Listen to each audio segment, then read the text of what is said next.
It's 8:05. If I wasn't presenting, I'd probably have my video off too. So no judgment here. We are expecting about 3 or 4 more people, but while we wait, let's go ahead and get started since it is about 5 after, in consideration of everyone's time. We'll go ahead and get started, and Rachel and I will keep an eye on the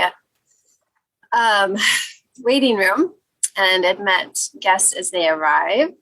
We do have just a brief welcome. I wanted to thank everyone for joining us online today. I know it's not what we originally planned, so thank you for your flexibility and for meeting us back here on Zoom. It's been probably about 8 or 9 months since we've had an official Zoom chamber event. So it was a good stretch of being in person, but here we are again. So thank you again for joining us.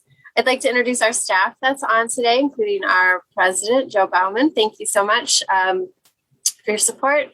Cheryl Gerald, our operations manager, is logged on today, and Rachel DeVries, our membership engagement manager. I am Kelly Bennett, the marketing and event manager for the chamber. And I'd like to say a special welcome to our new chamber intern who's joining us today, Sydney. You'll see her friendly face around the office if, in the next few weeks when we're not working from home. She'll be at our events, and if you guys need anything or would like to meet her, please let us know. We can make that introduction. Sydney is a student at Oakland University. I'd also like to thank our ambassadors who are on today. We are nothing without our ambassadors. They are a wonderful group of our cheerleaders and supporters, and I see several of them on the call. So thank you so much for being here this morning. With that, I'm going to go ahead and introduce our speaker for this morning's Professional Edge workshop, which is titled Nobody Can Tell Your Story Better Than You, A Guide to Podcasting in 2022. Our speaker is John Gay. John started JAG in Detroit podcast in 2018, following a 15-year career in radio, including locally at Channel 955 and 98.7 AMP radio. He uses his expertise in audio production and content creation to build broadcast quality, branded podcasts for small and large businesses, as well as nonprofits. He lives in Birmingham with his wife and dog and joins us today from his home studio in Birmingham. Welcome, John. Thanks, Kelly, and thanks everybody from the chamber. Thanks everybody for having me. I really appreciate it. We're going to attempt to share my PowerPoint here, as I'm an audio guy, not a video guy. So if this does not work, let me know. But I think we've worked out the kinks. So can everybody see my screen? Yes, you're good. Okay, excellent. So Rachel, Kelly, should I start? Yes, you can. Go for it. All right. So thank you, everybody, for having me this morning. I appreciate you spending a little bit of time with me before the sun comes up, or the sun's sort of coming up. I can sort of see out my studio window here. As I said in the tagline, or as Kelly said, nobody can tell your story better than you, and hopefully I can help. I want to give you a guide to podcasting here this morning. So let's see here.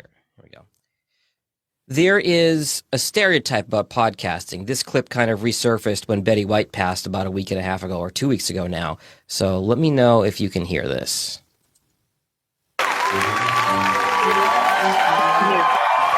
You can hear that? Yeah. Okay, excellent.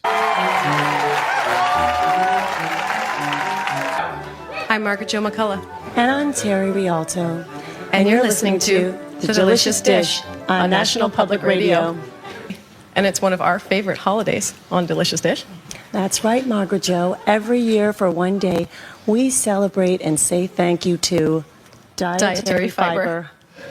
So that's kind of the stereotype that it used to exist for podcasts. This clip was from 2010 when Betty White hosted Saturday Night Live, and they did it as National Public Radio, but that would probably be a podcast if they were doing that sketch today. And the idea is, don't do that. You want to leave out all the boring and the slow-paced, hey, how's it going? And get to the point. People have a limited time frame, have a limited attention span. That's why I didn't play the whole 6-minute clip, even though it's hilarious. So what you want to do is, at the beginning of your podcast, you want to set the table and manage expectations. Start off with something engaging, not that. And start off with what you're going to cover in your podcast, which is what I'm going to do for you now. I'm going to cover 3 things today. Why podcasting can help your business, some current stats about where we are in podcasting as we get into 2022, and then also how to actually do a podcast with some best practices. So audio is a very powerful thing, whereas video is pretty expensive to produce in a lot of cases if you want it done well. And you can only consume video, or you should only consume video, when stationary, not while you're walking the dog, not while you're driving your car. We've all been next to somebody in traffic watching YouTube video. Please don't do that. But in the video also, this is interesting. It engages less of the brain because the visual is right there for you. So you remember the TV being called the idiot box back in the day. All you got to do is sit there and veg out. The picture is right in front of you. Whereas with audio, it's less expensive and time consuming to produce. You can consume it on the go. And there's an intimacy to it like your favorite radio host. So if you grew up here and you grew up listening to Dave and Chuck, Drew and Mike, Mojo, Paul W. Smith, any of those iconic morning radio people here in Detroit, you felt like you knew them because they were in the car or on the school bus with you. You heard them every morning. And that intimacy of audio really made it feel like you had a relationship with them. And that's what a successful podcaster can do. And this is interesting, 36% more memorable than video because you have to engage your brain. A podcast or a radio show, you have to paint the picture. So your listener has to actually visualize what you're talking about. It makes them more engaged. And with it's more memorable. And as evidenced with the clip I'm here about to play, you will probably elicit some thought or emotion when you hear this clip. Thank you for being a friend. Okay, I promise that's probably my last Betty White reference of the morning. But then you heard that music, you either smiled because you thought of the show when you watched it, when you laughed, or you may be a little sad thinking of Betty White or something like that. But just hearing that audio with no video stirred up a memory and an emotional response in you, most likely. I can't see your faces, I'm just going to assume.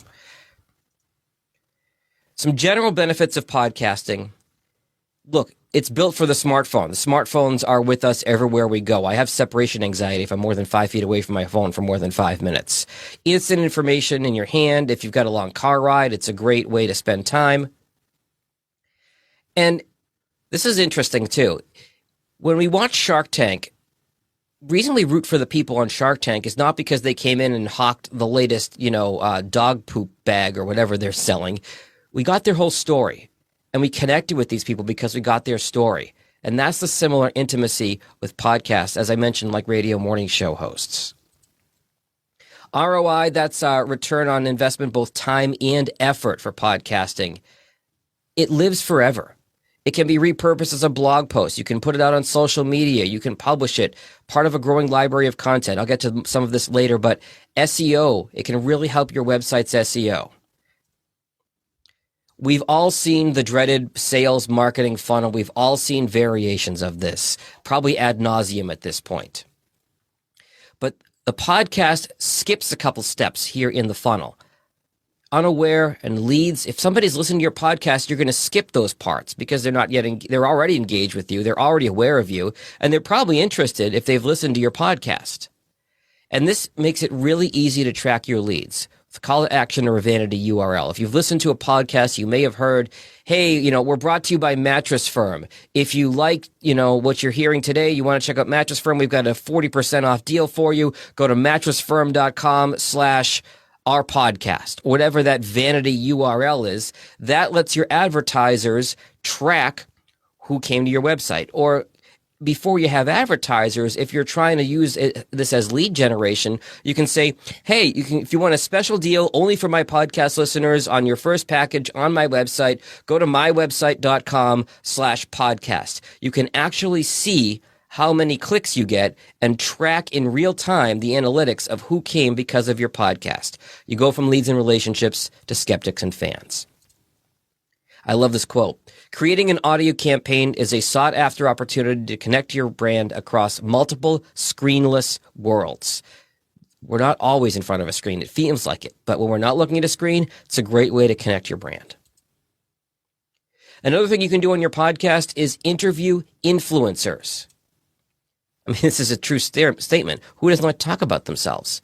If they want to come on your show as a guest, it's a chance for somebody to tell their story, but it's also a valuable opportunity for you. If you have a subject matter expert on your show, it adds your credibility and you can tap into their network. If you have a guest on your show, make sure when the show is published, you give them a link to share on their social media, on their LinkedIn, across their networks, so that not only are you reaching your audience, you're also reaching their network. Shows a personal touch if you can have a one-on-one conversation. Obviously, somebody gets to know you a little bit. And I guess I mentioned this before, SEO. I am not an SEO expert. I know just enough to be dangerous, but I do know that Google loves original content. A podcast is original content. You can write your show notes with keywords you want to optimize for, so long as they're relevant to the content you're talking about, because Google can't listen to audio, but Google can scan text. So if your website has your podcast and a description of your show or a blog post about your podcast, that can really help your SEO. If anybody has any questions at any point as we're going along, raise your hand or in the function or in the chat. I know Kelly and Rachel are monitoring that, and they will interrupt me if we have any questions. Excuse me. Okay, quick stats here. I'm not going to spend long on stats. I don't want to put you to sleep with numbers this early in the morning, but these are some important stats that I've pulled out about where we are right now as we turn the page from 21 to 22 in podcasting. First, we're going to compare it to radio. Obviously, that's my background in radio, so I found these interesting. If you look at all of radio versus podcasting, 8 years ago, 8 years ago, for every hour of podcast, people listen to 25 hours of radio. We're in a much different world now. That's shrunk from 25 to 1 to 6 to 1. A better comparison, though, is talk radio versus podcasting, because podcasting is kind of like talk radio, or what we refer to in radio terms as spoken word audio. That contains news, talk, sports, politics. So think WWJ, WJR, The Ticket, any talk format. It doesn't have to just be a talk show. So if we look at spoken word radio versus podcasts, in 2014, it was 10 to 1. By last year, it was 2 to 1. For every 2 hours of spoken word radio, people were listening to 1 hour of podcast. That's a huge jump in just 7 years.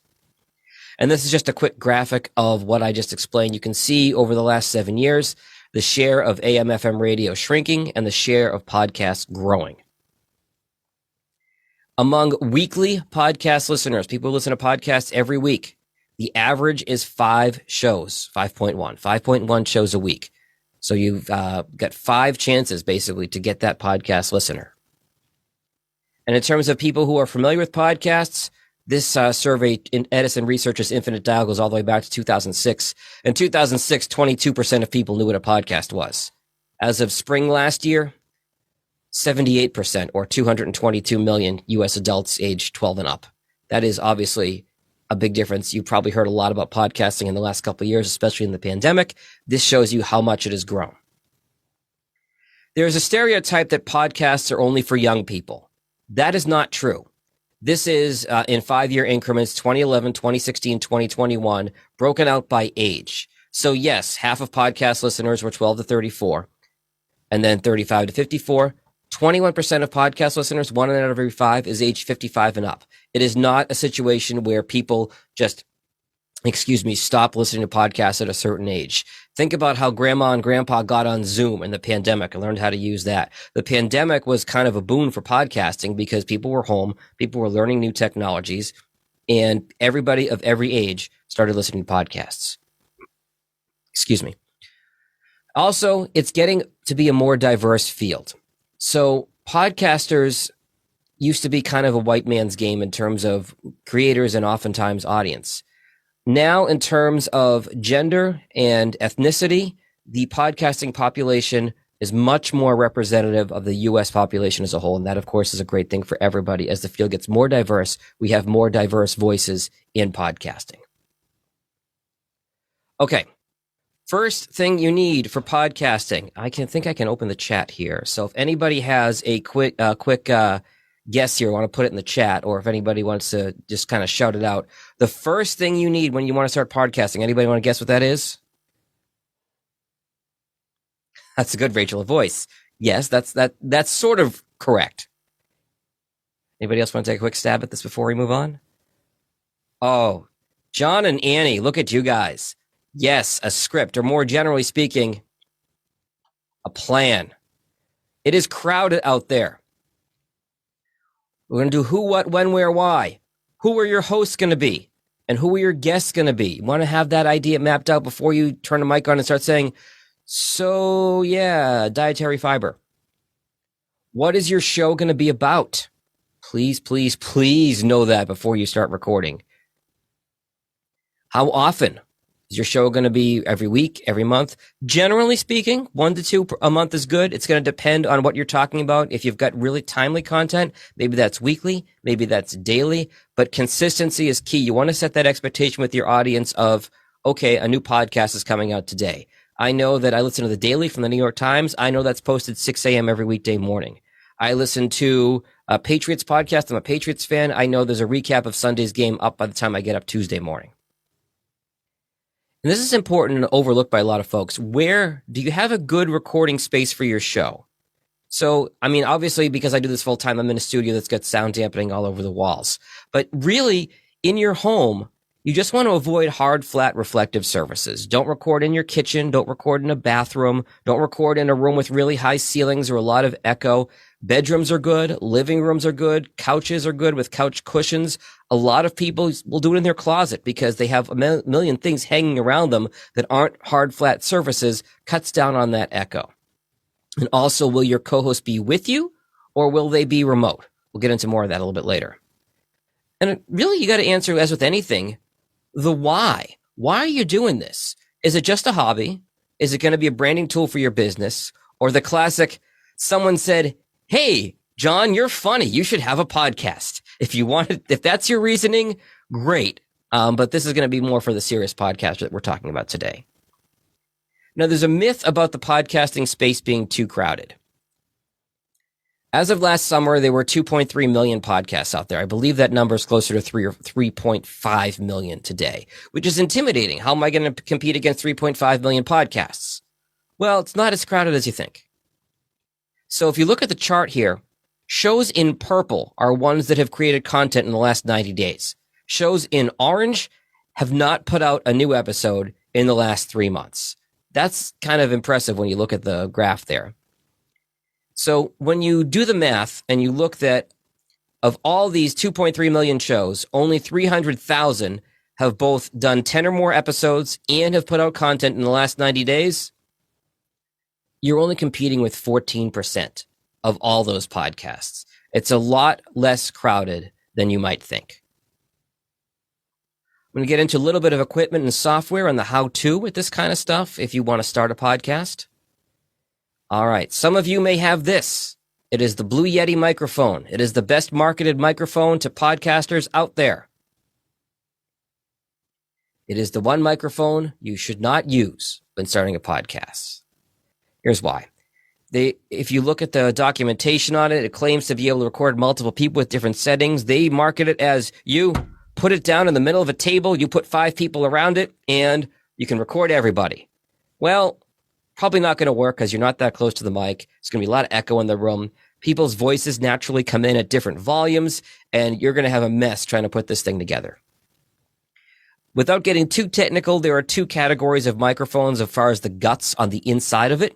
Condenser and dynamic. A condenser mic is built for treated rooms that will pick up everything around it. So that means if you're recording in your living room and an 18-wheeler drives by and pulls it and beeps its horn, that podcast mic is going to pick it up. It might pick up traffic outside. A condenser mic is going to pick up everything. And this goes for about $100, maybe a little bit more depending on which version you get. Don't worry, if you have one, I can help you work with it so you're not out $100. This is the mic to get. People ask me all the time what kind of mic to get. You can spend thousands or hundreds of dollars on a mic. When you're starting a podcast, this is the one. It is made by Samson, Samson. It is called the Q2U. It is on Amazon and everywhere else for about $70. Advantages, it comes with 2 different types of connections. XLR is those little 3-pin microphone cords you've probably seen. Or USB, if you want to record right on your computer, you pull this thing out of the box, you plug the USB into the microphone, plug it into your computer, and you're good to go. Super simple to use. It's a dynamic microphone, which means it's going to pick up more of your voice and less background noise if you're not in a perfect room. And it's even cheaper than the other one. It's about $70-$80 depending on what bells and whistles you get with it. That is the absolute mic to get when I have a new podcasting client. I tell them get that one, or I send them one. That is the way to go. Now, if you're recording your podcast in person, a few different ways you can go with recordings. I do not recommend putting multiple people on the same computer. For one, a computer, if you have multiple USB mics, it won't take the audio off multiple USBs, so don't do that. This guy here on the left, it's known as the Zoom, not to be confused with the Zoom that we're on now. It's a different Zoom. It's an audio recorder company, and there are different versions of these up and down in price. This one goes for about $250.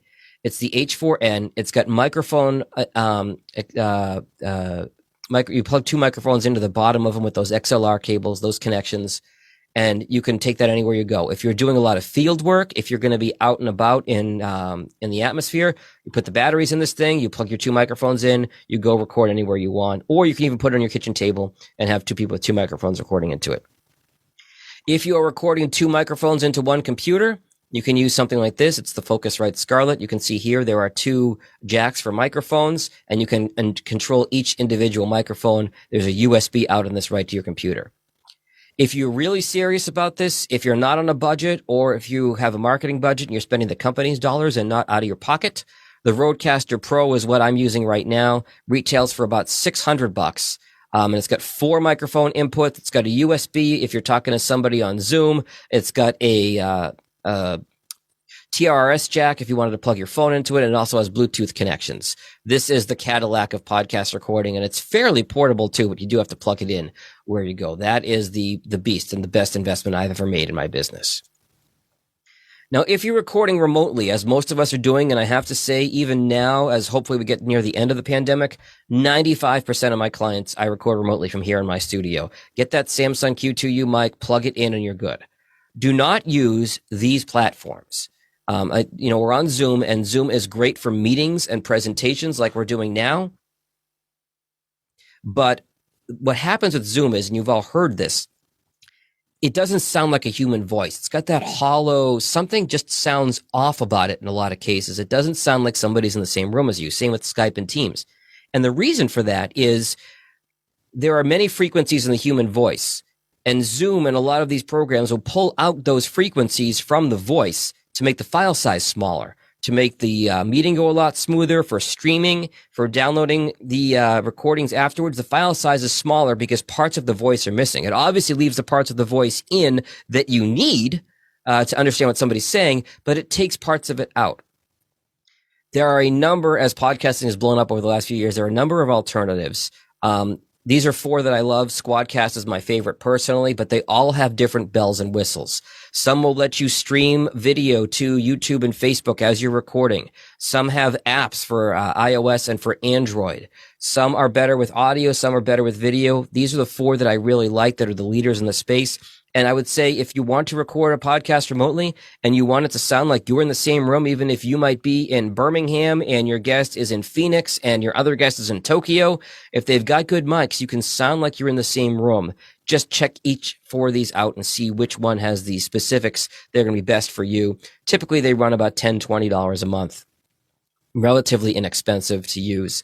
And the way they work is they record your audio locally on your computer in Chrome, so no software to install, and then it uploads. So if you have a hiccup in your internet connection, it's not going to be in that final product because everything's recorded locally and then uploaded to the cloud. Then you download the files. Please have somebody edit your show or edit your show yourself. I'm going to give you a quick demo here. This is a before and after. This is a podcast I recorded with a financial advisor. And this is how it sounded. This is how a clip of it sounded before editing and after editing. So here's the before. I think so. So let me ask you this then. You said that it doesn't always work and makes sense to use an annuity, but why should people use annuities and what are the advantages of doing so? I'm sorry, you have to repeat that. For some reason, Siri kicked in. Oh, okay. Took over the controls. So Philip, you mentioned why sometimes an annuity isn't always the best move, but why should people use an annuity? What are the advantages to doing so? Well, there's several fold. One is that on an equity index, you can get some market performance or participation without any downside risk. So aside from the subject matter, that was kind of painful because there's a lot of ums and ahs and stuff will happen as you're doing a podcast. Like you said, Siri cut him off. He was on a Mac and he wasn't quite sure what I asked. I had to repeat the question. This is the same clip, much shorter, edited.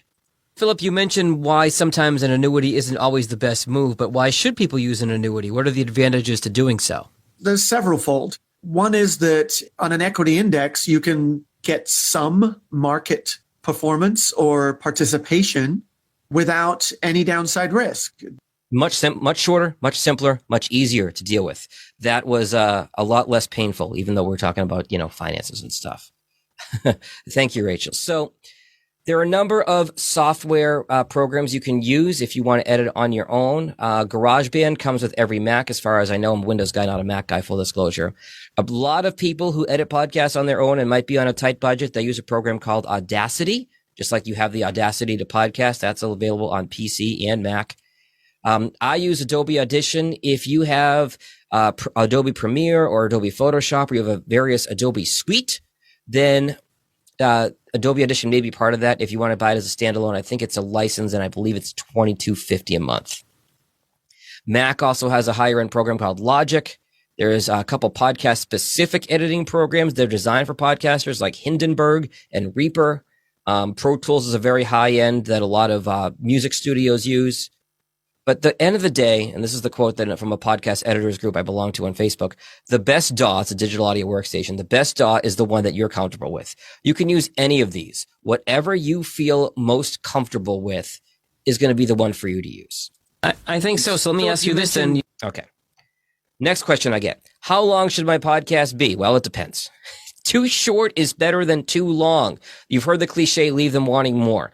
The last thing you want is to say, I'm going to do a 30-minute podcast. You get to 24 minutes and you say, okay, we're kind of done. Okay, so eaten any good restaurants lately? Boy, this Omicron, this is bad. You don't need any of that stuff. Once you're done, you're done. It's not a television show. It's not a radio show. You don't have a specific number you need to hit. A 30-minute podcast could end up being 21 minutes and 7 seconds. It could end up being 36 minutes and 13 seconds. It doesn't matter. When you're done, you're done. People have limited attention spans. You don't want to waste their time because then you're going to, whether it's consciously or subconsciously, you're going to annoy them and they're probably not going to come back. There used to be a 22-minute myth because that was the length of a sitcom without commercials, and it was the average American commuter length to work. It's artificial. You don't need that. If your show is long, people will just listen on demand. Joe Rogan, for example, is sometimes 2-3 hours, and people who listen to his show will just come back to it and listen to it when they have a few minutes. 2 things you need to start your podcast: trailer and artwork. So, trailer can be, quick, like 1 to 3 minutes. Like a movie trailer, it's a teaser for a new listener without having to commit to a full episode. If they see your episode is 15 or 30 or 60 minutes and they don't want to commit that long, they'll listen to the 2-minute trailer and get a hint of what you're about. Also, if you're doing the production on your first full episode, once you have the trailer done, as well as the artwork, you can then submit to Apple, Spotify, and the podcast apps while you're still working on a full podcast episode. Let them go through their approval process while you're working on the full thing. It's a nice, quick way to get a jump start on the process. Your artwork, this is for the requirements for graphics. Your artwork has to be square, not rectangular, so height matches width. Minimum 1600 pixels by 1600 pixels, max of 3000 by 3000. And keep in mind, most people are going to see this artwork on their phone. So communicate what your show is about in the picture. If you want to use faces of the host, that's totally fine too. People tend to connect with faces. But give me a snapshot and a picture, if you can, of what the podcast is about. Don't go nuts coming up with the coolest design ever. Tell me in a snapshot what you're about. So a couple examples here. So these are podcast artworks for shows that I've worked on. My podcast in the top left. We got to do a podcast with Scene Magazine and Danielle Carmanis called Karma Has Spoken a couple of years ago. Some financial advisors. So these are all different, different samples of podcast artwork. And as far as trailers, I will give you, let me do this one first. So recently I worked with Care House of Oakland County. And if you're not familiar with them, they are a child advocacy center. They deal with children and families following child abuse, any kind of child abuse. we actually were fortunate enough to have Karen Newman from the Red Wings narrate our podcast and narrate our trailer. So if you don't listen to a 10 or 15 minute full length episode, you can listen to Karen's 1.5-minute trailer explaining what it's about. Oops, wrong one. Hang on. Welcome to season 6 of the Marrow Masters podcast of cancer. Let's try that again. That very few of us. Let's try that. Here we go. It's a subject that very few of us are willing to talk about, but we all should. 1 in 10 kids will be abused before they turn 18. Child abuse happens everywhere. It affects kids in every school, in every neighborhood, in every town, everywhere in the country. But unless we talk about it, it can never be treated and never be prevented. So we're going to talk about it. Care House of Oakland County presents the podcast named for a simple fact. It shouldn't hurt to be a child. Oakland County, Michigan is like the places where 1/4 of Americans live. It's the suburbs. Care House is the nonprofit children's advocacy center dedicated to treating and preventing abuse. We take you inside the organization's work to learn how abuse doesn't have to define a life and how a community can rally behind a cause to help keep kids safe. Only through conversation can we begin to address this problem and help our kids. It shouldn't hurt to be a child. Made possible by the generous support of Cheryl Houck and can be found on all your favorite platforms. So that's a teaser. That is just like a movie trailer. Give me an idea of what to expect in the podcast. The other thing you can do with the trailer, if you are planning on batch releasing all your episodes, if you have done all the production work and say you've got an interview podcast, you have all the interviews done, you can use clips of the podcast in your trailer. Again, much similar to a movie trailer. For example, Marrow Masters on the bottom left there. That is a podcast that I've worked on with the folks, the National Bone Marrow Transplant Link out in Commerce. They deal with people who have had a bone marrow transplant, whether it's the survivor, the spouse, the support system, the family. When we've done 6 seasons on it at this point, this is a trailer for season 6 specifically, talking about survivorship. And what we did here is we took voices of survivors and weaved it throughout the trailer. Welcome to season 6 of the Marrow Masters podcast series, sponsored by the National Bone Marrow Transplant Link, Insight Corporation, and Cadman. The National Bone Marrow Transplant Link, established in 1992, strives to help patients, caregivers, and their families cope with the psychosocial challenges of transplant, from diagnosis through survivorship. Season 6 focuses on advice for dealing with graft versus host disease. We'll hear from healthcare professionals on the front lines of this disease. We're able to kind of go from head to toe to really explore all of the potential symptoms or signs that they might be having that suggest, an involvement by graft versus host disease.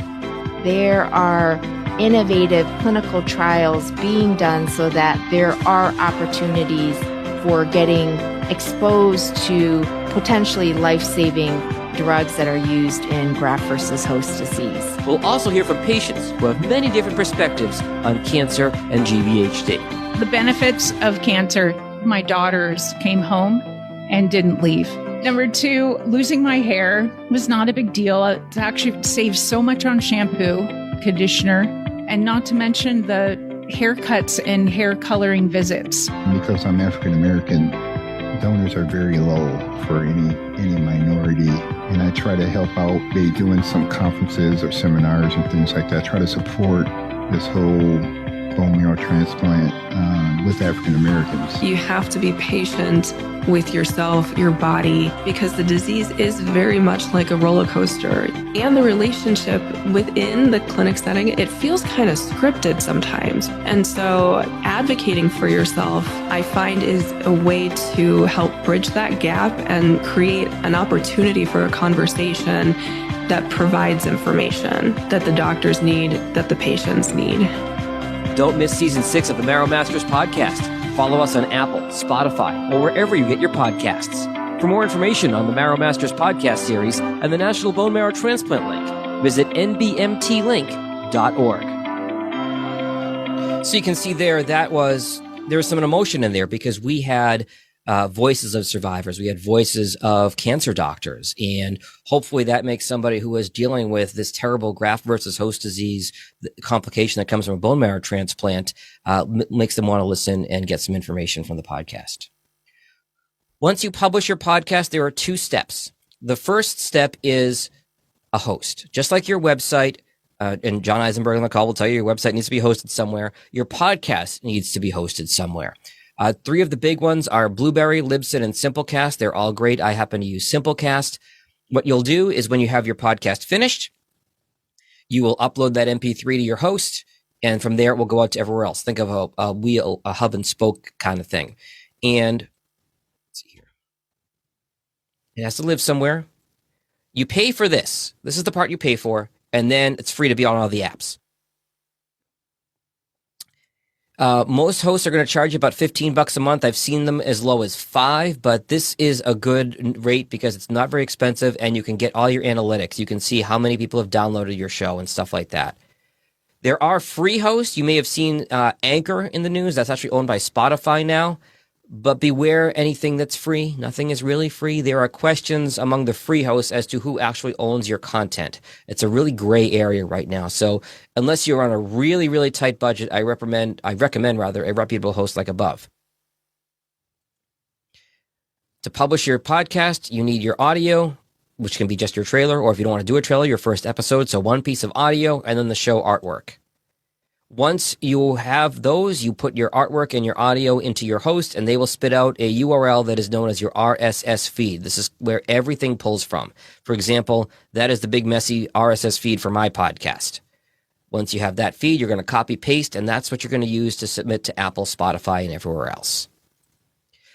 The big ones you need to send your podcast to as far as podcast apps are these 3. Apple Podcast is far and away number 1. Spotify is making a run at them and could catch them in 2022. Some people say they've already caught them. Depends on your numbers and how you look at it. And Google Podcasts really kind of slacked off in the previous few years, but have really come on in the last year or two with their podcasts. Those are the 3 you absolutely, positively must, should, have to be on. Because every other podcast app, each of them is less than 2% of app listening. You may have a podcast app you like. You may have a friend that likes a certain app, but each of them is less than 2% of your total listening. That said, put it everywhere you want. It's free. Go where your audience is. Every podcast that I do for Klein, I also submit to Amazon, Stitcher, TuneIn, iHeartRadio. There are others. Being everywhere is not going to hurt you. It can only help you. Definitely go to those first 3, but you're more than welcome to go to all the other ones. This is important too. You want to put your podcast on YouTube, and that does not mean you have to be on camera for your podcast. YouTube is one of the big ways that people are searching for podcasts, Google searches. So with YouTube, even if you put just the audio there with your show artwork and it's a still image, how many times have you Googled something, you get a YouTube result? Because as you may know, Google owns YouTube. So that will help your searchability to put your show on YouTube. And this is new. If you have a Facebook business page, it doesn't work for personal pages yet, but if you have a business page, they now have an option to connect that RSS feed to your Facebook page. So far, only out on mobile, not out on the Facebook desktop app. But if you have a new podcast that publishes, Facebook will show people who follow your page on their phones the new episode of the podcast, and you can listen in Facebook. So I recommend doing that if you have a Facebook business page. You can also create a Facebook group among your podcasts if you want to have a big group for your podcast, because Facebook prioritizes groups now. You can foster discussion about your podcast there. And put your show everywhere. Promote your show everywhere. Every single podcast that I do for my podcast, the Jag Show podcast, I put it on Facebook. I also put a link on my personal page as well. It automatically goes to the professional page. I put a link on my personal page. I will put a clip on Instagram. I'll put it on Twitter. LinkedIn is great, especially if you're a professional business focused podcast. And then YouTube, as I mentioned. I even put shows on TikTok. TikTok has a limit of up to 3 minutes. If you have a clip from your show, put it there. You want to put your show in as many places as possible. The top 3 ways people find podcasts: Google and internet and YouTube search. So when you write your notes for your show, which is going to be that little description of your show, keep that in mind. That's how Google's going to find your podcast by title, by author, and then by the show notes. Next is old school word of mouth. How many times have you had a friend or a family member tell you, "Oh, I heard this great podcast. It's about this topic you're interested in. You would love it." Or new school word of mouth, social media. Big myth. Apple Podcast charts have nothing to do with anything. People will say, "Oh, you probably, if you have a podcast, have gotten an email. Let me get you to the top of the Apple charts. Let me do that." Most of them are scammers. Most of them have bots and hacks. And just like Google, if you try to hack your way to the top of Google search results, you'll get punished. Don't try to game the system. Apple will find you. Apple will punish you, potentially kick you out. People do not find podcasts by looking at what's at the top of the Apple charts, generally speaking. They find it with those 3 methods above. But what you may find out is if you're putting in all these social media platforms, you may not show up in people's feeds. You may not. Did you see the thing I put up on Facebook? Oh, no, Facebook didn't show me that damn algorithm. Well, social media apps are great, but another thing you can do is ask people to follow your show, which we used to say subscribe. Now the industry term is follow. And the reason for that is there are now paid subscription models on Apple and other platforms. So the idea of subscribe implies it's going to cost you money. Follow, like on Twitter, is free. So the proper industry term now is follow and not subscribe. So if you follow the show in Apple or Spotify, Apple and Spotify will tell them every time you put out a new episode. Also, consider an email list. If you can get people to sign up for an email list for your podcast, you can send them an email every time a new episode comes out. It'll land in their inbox, and if they've opted in, they're always going to see your communication. You can offer what is known as a lead magnet. For those of you who don't know, that's just an enticement for signups, whether that's exclusive content that you're not going to get in the podcast, or, hey, I'm going to give you 20% off your next purchase if you sign up for my email. Or I'm going to give you, like in my case, I might say, I'm going to give away a microphone and a podcast starter pack if you subscribe to the email, to my podcast email, which I'm on my to-do list for 2022, by the way. Who has gone to a restaurant and seen this? QR codes were dead at the beginning of 2019. They were a fail. Nobody cared. Nobody used them. And then the pandemic hit. And now, how many times have you gone to a restaurant and instead of a menu where you're going to keep handling it and passing it to everybody else, hey, scan this QR code with your phone. If you were to scan this QR code right now, if you pulled out your phone and scanned your screen, that would take you to my podcast.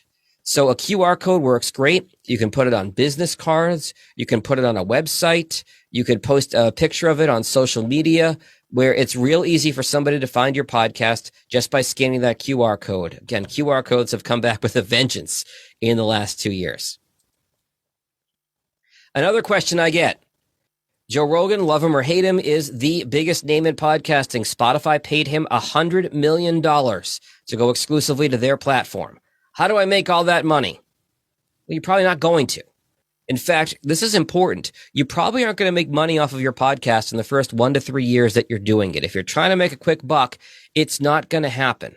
People often bail on the top right here on podcasting after 8 episodes when it becomes a chore for them. Or after the first year, they say, hey, this didn't make me any money. I'm gone. What's important to know about Rogan is he spent probably a decade and a half developing his brand and building a following and building an audience. That's why so many people listen to his show. He has spent time building a relationship with that audience. So your goal in podcasting short and medium term shouldn't be to make money. It should be to connect with your audience, create content, create brand awareness, build a loyal following. Now, as far as advertisers go, if you've got a really niche podcast, you might find a sponsor. But the big advertisers, the mattress firms, the Sleep Numbers, the ZipRecruiters, they're going to wait until you have oodles and oodles of downloads per each episode. That's a technical term, oodles. Maybe tens of thousands of downloads per episode before you are going to get the big national brands. That said, you may have heard in the Marrow Masters trailer, it's sponsored by various pharmaceutical companies. Pharmaceutical companies have really deep pockets. And this is a podcast about bone marrow transplant and survivorship. It made a ton of sense for them to invest in the podcast. I have a couple of clients that have pharmaceutical clients underwriting their podcast. That pays for my podcast fees. It pays for everything they need with their podcast too. If you have a podcast about basket weaving, maybe you only have 20 listeners, but I bet you a basket company really want to get in front of those 20 listeners. With a nod to a Detroit icon, we say this: your audience is making a large time commitment to listen to your show. Please don't waste their time with endless banter and tangents like, again, the new breakfast place around the corner. Poor quality audio, that is an instant turnoff for a lot of listeners. You may remember when YouTube first came out, people would watch anything on a computer. Oh, wow, I can watch a video on my computer. Now, 15, 20 years later, If there's bad video and you can't really see what's going on, you've gone. You've clicked away. Same thing with podcasting. It used to be you could record, by shouting into your iPhone from across the room. It's going to be a real turnoff now.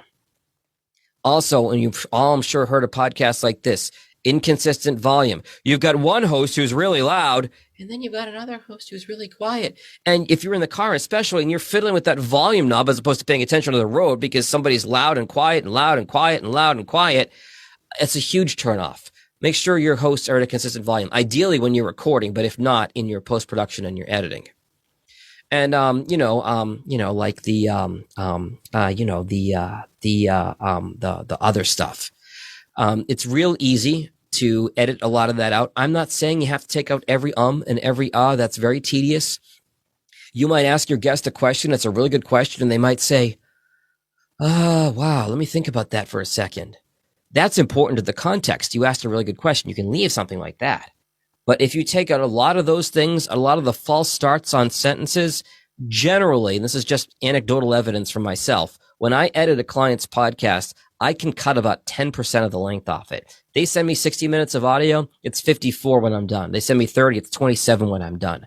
Because I've cut out a lot of that extraneous stuff, false start sentences. Hey, I really didn't like the way I answered that question. Do you mind if I answer it again? Can you ask me that question again? Stuff like that, which, by the way, is a great benefit of podcasting. Audio is very forgiving. You can make yourself sound like a genius even if you stumble through the whole interview. I've done that for myself many times. Finally, my contact info is on here. My phone number, 313-757-2JAG, which is 2524. You can send me an email. I'm on every social media platform at Jag in Detroit. And my website is jagindetroit.com. With that, I will stop sharing my screen, and I will be happy to take any questions. If anyone has any questions for John, feel free to unmute yourself. Ask a question. If you're uncomfortable asking it verbally, feel free to type it in the chat box. We can monitor questions there as well. That was a lot of great information. And I think everyone here really has a blueprint on how to start a podcast if they so choose. So thank you. It's a lot of information, and I know I kind of hit you with a lot of stuff this morning, but I'm happy to walk through it with anybody step by step, or if anybody has questions specifically about the process, I'm always happy to answer those if anybody wants to jump in. Thank you. Any questions for John? I don't have a question, but I just wanted to say thank you. It was great information. I've already been looking into it with a co-host, and you just validated a lot of things that we found. So thank you so much for that. I appreciate that. Thank you. And as you get started, if you have any questions, feel free to reach out. I'm happy to chat. I definitely will. Thank you. I'm so glad you found some benefit to today's workshop. Any questions from anybody else? Amy just unmuted. John, I do have a couple questions. Yes, ma'am. I have lots of questions, actually. Do you help coach the people that are on your show, or do you help them put the content together, anything like that, or is it just kind of up to them? That is a great question, Annie. Thank you for asking. And it was a slide I was going to put in, but I cut for time. So thank you for asking. I offer, with my services, I offer 3 levels of service. I have clients that record on their own. They Dropbox me the audio. I edit it. I Dropbox it back to them. Lickety split, done. I have some clients that I record the show for them. I just kind of hit the record button. And then I have some clients that I co-host with. Some clients might want to do a podcast, but might not necessarily have the gift of gab and need a little bit of help or a little bit of coaching walking through it. I do that with them. I co-host, or even ones where I'm just recording and I'm not on mic with them. I can walk them through in real time. Hey, you know what? There was a dog bark in the background. Need you to say that again. Or, hey, that's really good. You might want to rephrase it and ask this question that way. And then to your question, Annie, in the pre-production process, putting together an outline, bullet points beforehand, I'm happy to work with a client on that stuff as far as, mapping out exactly where you want to go. For a lot of my clients, what I have them do is I have them send me bullet points, sort of a bullet point outline of the show the night before we record. And then when we get on the recording, okay, you know what? Let's move this around. Let's do this. Let's do something like that. And that way we can really hone down on what we want to talk about. And of course, we can adjust things in real time too, because it's all recorded. It's not live. Awesome. Very helpful. And also, how long is the process between recording, editing, being ready to share it? Depends if you want to do all your episodes at once or if you want to release them one at a time as you record them.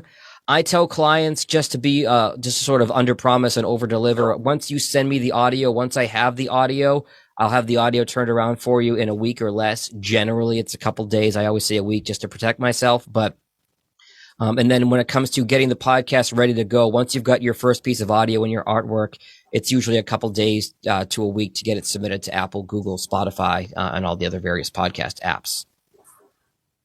That actually leads into my last question. I'm sorry, I promise it's my last. No problem. Are you the person, do you submit the podcast to all those places that you were just talking about, or is that what your client usually does? That is, it depends on the client. I have some clients that are really, really hands-on and like to have control of everything. And if they prefer, I can walk them through submitting to Apple, Spotify, etc. The vast majority of my clients, I submit it myself. I take care of it.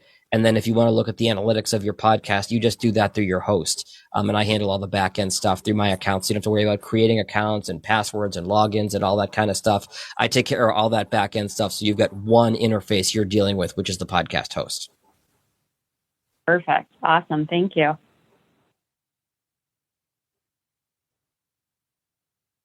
John, Any other questions? Sorry, Rachel. No problem. I have a question. I know that there are some programs that take out the ums and things like that. Would you say overall those work well? Those are a waste of time and actually take out too many things? It depends. There is a platform that I have used called Descript, Descript, or Descript, if you want to say it phonetically. But they're kind of really interesting. What they do is they will transcribe your podcast into what essentially amounts to a Word document. And you can edit the podcast like you're editing a Word document. Mm-hmm. And they also have on their higher end plans basically what they call a filler word deleter, where it'll seek and destroy all the ums and uhs and likes and you-knows, whatever you set it for. I have found that particular program, which is probably the best out there right now, is good at taking out ums and ahs, but not perfect. And there are a lot of crutch words like, kinda, I think, and the way people speak naturally, it kind of runs into the next part of what they're saying. And the artificial intelligence is not quite there to make a clean edit like a human could or like I could with my experience. Descript is great for a lot of things. And when you and a lot of these transcription programs, Rev, Otter, Descript, they're generally about 90% or so accurate. So if you have a really long podcast, you don't want to edit it, you can always put up a transcription of your podcast, which is also great for accessibility for folks who might have audio impairments. You can just post it as is and say, hey, transcript generated by AI may contain errors, or you can go through and change it and make sure it's exactly right. Doesn't say anybody's name wrong or anything like this. Adobe is also working on something sort of under the radar that is going to be a similar program. So I'm curious to see what they come out with in the next few months. It's good in a pinch. If you can't afford to have somebody edit it, you don't have time to edit it, you can use it for some things. But the AI is not as good as an actual editor or anybody who does what I do, any of my colleagues as well at this point. Okay, thank you. That's a great question. Would you say a lot of people do send out their not the script, audio? Yeah, the transcript when they're doing their podcast. Do people post that along with it often? It's becoming more and more the norm. And a big thing with podcasts, as I mentioned, is accessibility. And I think it's really just a good thing, whether it's ADA or anything like that, to have a script of your podcast. If somebody wants to read it, or some people prefer to read as opposed to listen, or some people who might have an issue where they have trouble listening, where they might not have the best sense of hearing, they can also read exactly what happened in the interview.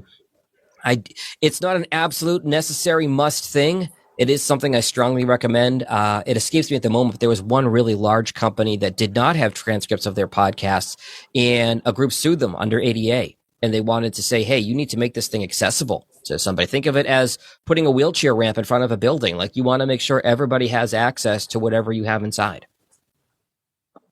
That's a great question. One more question for you. What do you think about people who record video with their podcast? Of just them talking in their studio?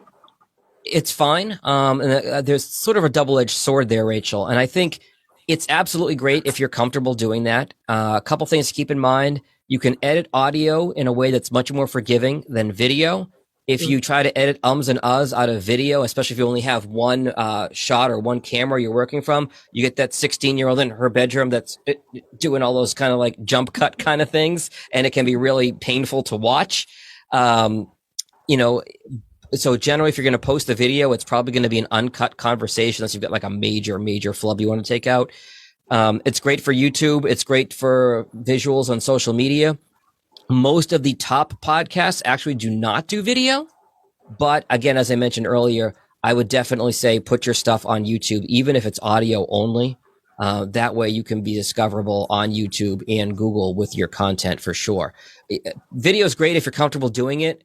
There are a lot of issues that come with it, and you can make video out of audio. But again, if you want to do it, be on YouTube and be on TikTok and be on Instagram and live and all those things, absolutely go for it. But it's not something you have to do. Okay, thank you. Any other questions for John? Rachel had a question in the chat, it looks like. Oh, and thank you for your comment, Brian. I just saw that in the chat. Thank you. Must listen to podcasts. I hesitate on that because that can depend on a lot of things. It can depend on your political lean. It can depend on your sports allegiances. It can depend on your worldview. If you like stand-up comedy, there are a million comedy podcasts out there. Seems like every stand-up in the world, especially in COVID, who couldn't get up and perform on a stage, started doing a podcast. I have much less time to listen to podcasts than I used to because I spend a lot of my day editing other podcasts. So I can't really listen to something while I'm editing somebody else's thing that I'm being paid to do. So, the New York Times, The Daily, as I mentioned earlier, is a great one for, just the daily news updates. Another one that I used to listen to, again, this goes with your political leans, but I listen to Pod Save America because those are, if you're not familiar with the show, it's one of the top 5 shows out there. That is a bunch of former Obama White House staffers, talking about the current state of politics. And it got interesting when you had the other party in control for 4 years. So I'll leave it at that. That was, interesting for those guys. But, if there's any topic you're interested in, I can almost guarantee there's a podcast about it. As I mentioned, I grew up in Boston. For those of you who don't know me, I'm a Patriots fan. There's a Patriots podcast that I listen to. There's Red Wings podcast. There's Tigers podcast. There's Lions podcast. There's, who am I forgetting? Pistons podcast. Sorry, that's my Boston bias. There's all you've got to do is go into Google or even Apple Podcasts or Spotify and search a topic you're interested in. And I can almost guarantee that you'll find a podcast about it. And the trick is to just make sure that it's a podcast that's still active, still creating content, and hasn't given up on it, and has got reasonably professionally curated content. Again, you can start that podcast, you buy that $70, $80 microphone, and you pay your $15 a month hosting fee to your hosting provider, and you can have a pretty good sounding podcast for very little money. Was that a wave, Ellen, or was that a question? You're muted.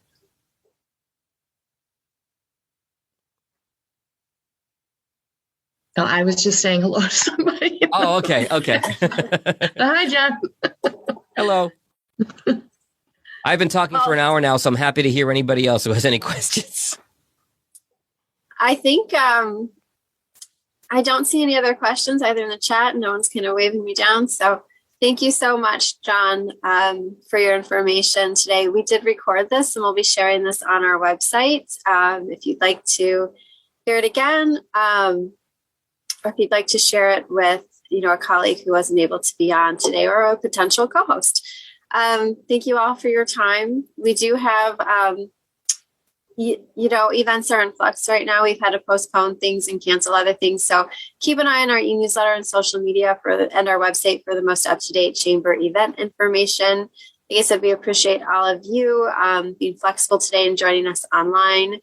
And feel free to reach out to our staff with any comments, questions, or concerns for anything that you need. So let us know if you'd like us to make a connection either with John or someone else who is on today or with another member. We're here to help you through these challenging times. So thank you again. If anyone would like to say anything else, if not, we're good to go. So I appreciate you all joining us this morning. Have a great rest of your day. and we'll see you next time. Thanks, everyone.